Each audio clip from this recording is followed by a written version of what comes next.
भाई क्या कर रहा हो? बताना नहीं है सभी हम फोन कर एक मिनट।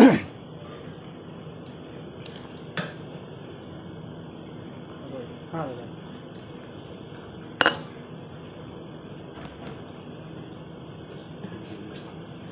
सभी प्रेस और मीडिया के सम्मानित साथियों को मेरा खतीब जोहार। आज मैं न्यायालय के सम्मान में आत्मसमर्पण कर रहा हूं और जैसा कि आप सबों को विदित है कि 2/5/2023 को माननीय न्यायालय के द्वारा कहा गया कि जो हमारे पूर्व में एक सोनाहातू थाना कांड संख्या 42/2006 जिसमें कि तत्कालीन सीओ जो थे आलोक कुमार, जिनके द्वारा हमारे ऊपर केस किया गया था और केस में कहीं ना कहीं हम कहें तो षड्यंत्र रचा गया था और एक साजिश के तहत हमें जेल भेजने का काम किया गया और उसके तहत ही हमें 2 साल की सज़ा हुई थी, जो कि दिवाकर पांडे जी की कोर्ट से हुआ था 23 मार्च 2018 को। और साजिश मैं इसलिए कहता हूँ, षड्यंत्र मैं इसलिए कहता हूँ क्योंकि उस वक्त जो तत्कालीन सीओ के द्वारा अपना सबमिशन था एफआईआर में, जो उन्होंने अपनी बातों का जिक्र किया, उसमें कहा गया था कि अमित के द्वारा जान मारने की धमकी दी गई, जान मारने की नीयत से गले में रस्सी का फंदा डालकर प्रयास किया गया। अमित 12 इंच का चाकू लेकर आया था, अमित डंडा लेकर आया था और अमित ने हमारे पैसे को छीनने का काम किया। हम आपको थोड़ा सा इस घटना का जिक्र कर दें, जो कि हमारे कोर्ट में जो मामले चले और हमारे कोर्ट में जो दर्शाए गए, जब्ती सूची से जो प्राप्त हुआ, जब्ती सूची में पता चला कि ये 2006 की घटना थी और 2006 की घटना जब आप जानते हैं तो फिर 2007 का नोट, ये जो मामला आया 2007 का नोट मिला जब्ती सूची से। अगर 2006 की घटना थी तो 2006 या 2006 से पहले की नोट बरामदगी होनी चाहिए थी, जब्ती सूची में आने चाहिए थे। और दूसरी बात है, जब उन्होंने कहा कि अमित चाकू लेकर आया था तो 12 इंच का चाकू जो कि लिखा गया था एफआईआर में, जबकि वहां मिला 6 इंच का चाकू और वो भी नया चाकू। और फिर डंडे भी जो लाए गए थे, हम तो कहेंगे कि सारे के सारे डंडे एक साइज के थे और जो कि खरीदे गए थे, उनकी गांठों में हरापन था। तो ये सारी चीजें थी और वीडियो के माध्यम से कहा गया कि मैंने उस घटना को स्वयं देखा, प्रत्यक्षदर्शी था। परंतु उस दिन वो वीडियो साहब जो डांग जी थे, तत्कालीन वीडियो, वो डीआरडीए की बैठक में शामिल थे। तो ये तमाम चीजों को देखते हुए एक बार तो कहीं ना कहीं जज ने कह दिया था, दिवाकर पांडे जी ने, कि ये केस ही उलट गया। उस वक्त मैं था कोर्ट में, परंतु शायद जज साहब को ये लगा होगा कि कहीं ना कहीं मैं दोषी हूं, इसलिए मुझे 2 साल की सजा दी गई और हमारी विधायकी चली गई थी 23 मार्च 2018। उसके आलोक में हमने अपील कर रखा था हाईकोर्ट में और ये हाईकोर्ट से 2/5/2023 को मुझे थोड़ी सी रिलीफ मिली और जो 2 साल की सजा थी उस सजा को घटाकर 1 साल में तब्दील किया गया। तो उस निमित्त मुझे जेल जाना है। न्यायालय का सम्मान मैं करता हूं, सदैव करता आ रहा हूं। और एक जो दूसरा मामला था कि 3 अगस्त 2022 को हम लोगों ने विधानसभा घेराव का कार्यक्रम रखा था पार्टी की ओर से, खतियानी झारखंडी पार्टी की ओर से। और उस घेराव का एकमात्र मकसद था खतियान के आधार पर स्थानीय नीति बने, खतियान के आधार पर नियोजन नीति बने।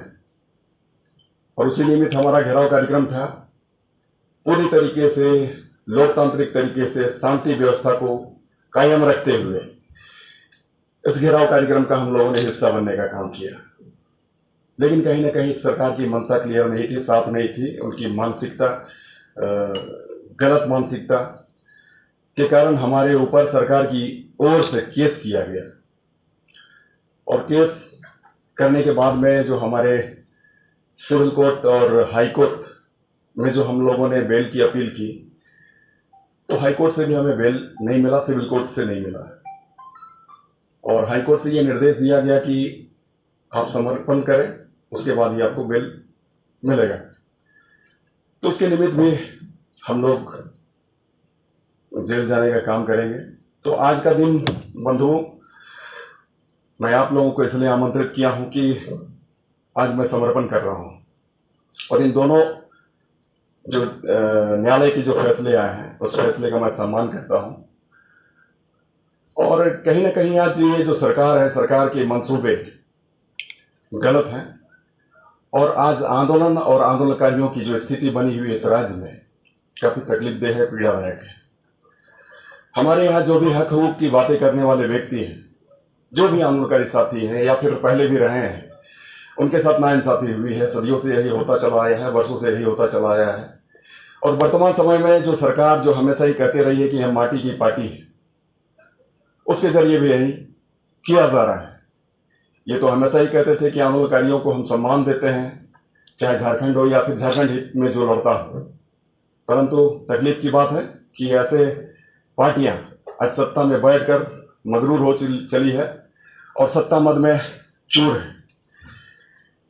हम आपको बता दें कि विगत 11 फरवरी 2023 से हमारी पार्टी की ओर से आयोजित खतियानी मैराथन, जिसमें कि हाफ मैराथन का कार्यक्रम हर एक विधानसभा में चलाया गया, जिसका कि मैं हिस्सा रहा।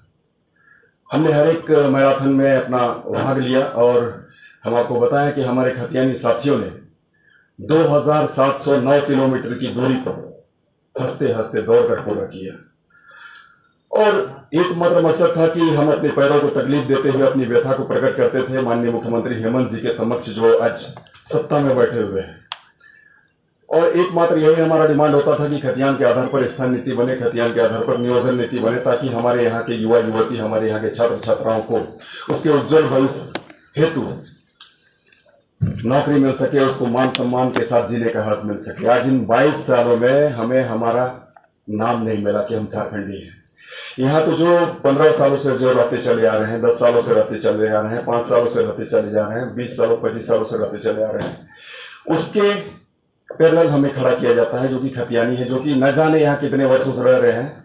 ये ना हमें पता है, ना हमारे बाप दादाओं को पता है।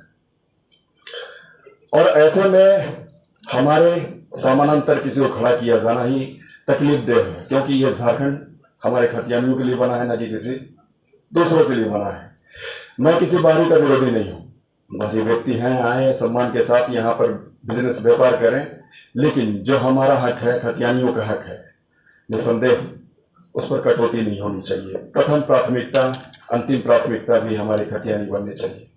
मैं तो रोज के रोज यही कहता हूं कि खतियान के आधार पर हमारा ही व्यक्ति शीर्ष पर भी बैठेगा। मतलब झारखंड में जितने भी विभाग है, हर विभाग में जितनी भी कुर्सियां हैं, कुर्सियों में बैठने वाला व्यक्ति चाहे अफसर का हो या फिर चपरासी का हो, हमारी खतियानी हो गए। क्योंकि ये खतियानी की बात है, हमारे झारखंडियों की बात है। खतियानी मतलब ही हमारे झारखंडी होते हैं और दूसरे व्यक्ति को हम कतई मंजूर नहीं करेंगे। और इसी निमित्त इस सरकार का भी यहाँ पर सत्ता संभालना हुआ है। यहाँ पर हेमंत जी की सरकार जो बनी है, हर चुनाव सभाओं में इन्होंने यही कहने का काम किया, अपनी बातों को लोगों के समक्ष रखने का काम किया कि जैसे ही हमारी सरकार बनेगी, पूर्ववर्ती सरकारों के द्वारा जो नीतियां लाई गई है, तमाम नीतियों को हम रद्द करते हुए हम नई नीति बनाएंगे, जो कि खतियान के आधार पर होगा। खतियान के आधार पर स्थानीय नीति बनेगी, खतियान के आधार पर नियोजन नीति बनेगी। परंतु तकलीफ की बात है कि 3 वर्षों में भी हमारी सरकार ने यह पॉलिसी निर्धारित नहीं की है, नहीं बनाई है।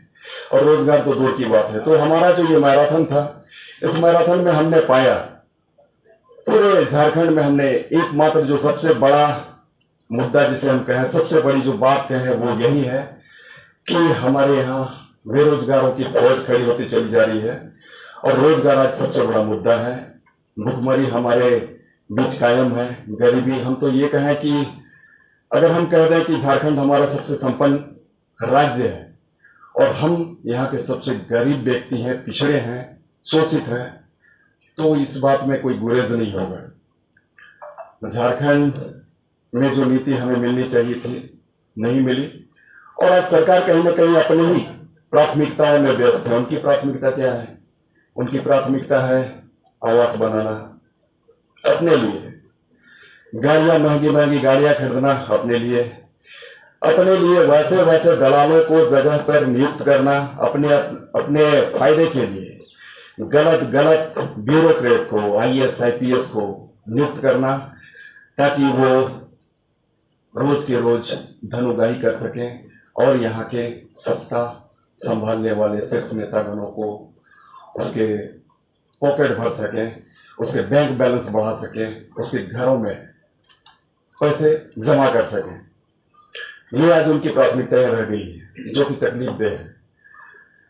हम आपको बताना चाहें कि आज जो ये निजी क्षेत्र हैं, हमारे यहाँ पर जितने भी निजी क्षेत्र हैं, तमाम निजी क्षेत्र आज व्यस्त हैं हमारे संसाधनों को कैसे लूटें, और वो लूटने में व्यस्त हैं। हमारे जो पदाधिकारी हैं, हमारे जो आला अधिकारी हैं, वो सिर्फ और सिर्फ कमीशन खोरी में व्यस्त हैं। हमारे जो थाना है, ब्लॉक हैं, अंचल हैं, जिला के मुख्यालय हैं, इस बात को आप लोग भी जानते हैं कि आज के समय में कहीं भी किसी जगह बगैर पैसे कोई काम नहीं।